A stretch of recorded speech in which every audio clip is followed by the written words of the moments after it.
What's up, gamers? It's Above, and in today's video, we're going to be damage testing the brand new Hunter Super Gathering Storm against other top DPS supers in Destiny 2. If you guys enjoyed today's video, a like and subscription would be greatly appreciated. Now, let's get into it. At a base test, the Gathering Storm Super did 261,000 damage, and if you guys haven't actually played around with the Super just yet, it does really well because it not only gives you a burst of damage at the beginning of the Super, it also does passive damage on a boss for up to 10 seconds, ticking around 27,500 damage per second in about a 20-meter radius. So it's a very forgiving super in terms of the damage that it actually does when it's applied to a boss. Now, what's cool about this super is that it obviously does more damage if you direct impact a target, but it's also very forgiving if you happen to miss, which, let's be honest, a lot of us are going to do. So it only does 20% less damage if you don't direct impact, and as I mentioned earlier, it has around a 20-meter radius, so it's very forgiving, and it also has the ability to do passive damage because it's an instant throw. So it's going to be something that you're able to do damage with your fire team instead of something like a Thundercrash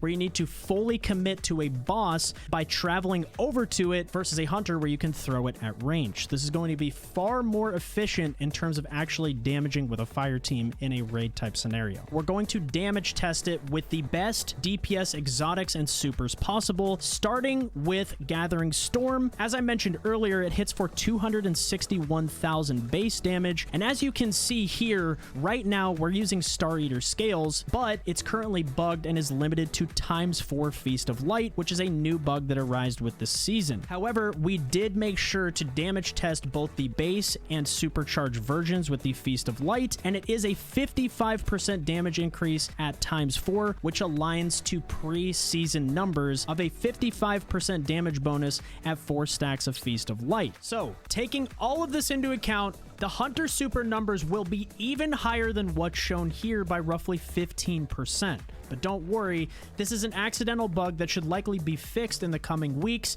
and the Super is still absolutely nuts. As you can see here, the new Gathering Storm Super hits for 406,000 total damage.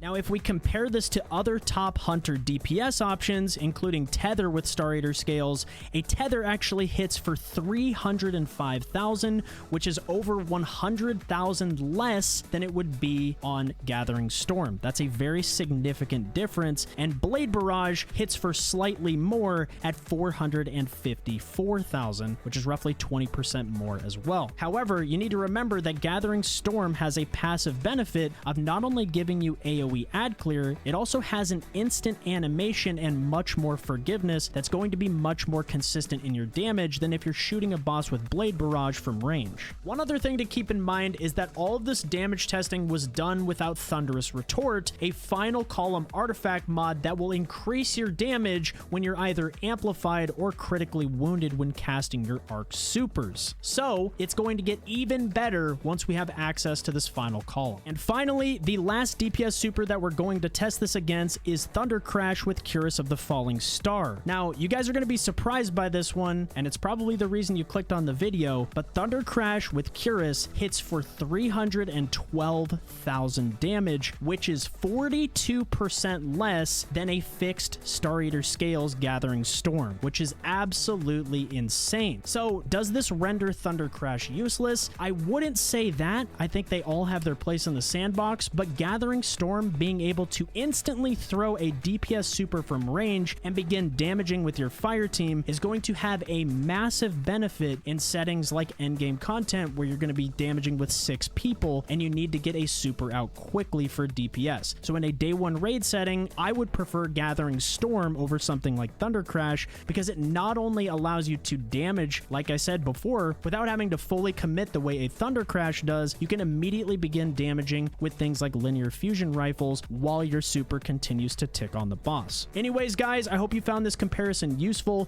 If you did, a like and subscription would be greatly appreciated. If you guys want to see any other breakdowns with the brand new content released with Season 18, definitely let me know down in the comments below. And until next time, I'll catch you later.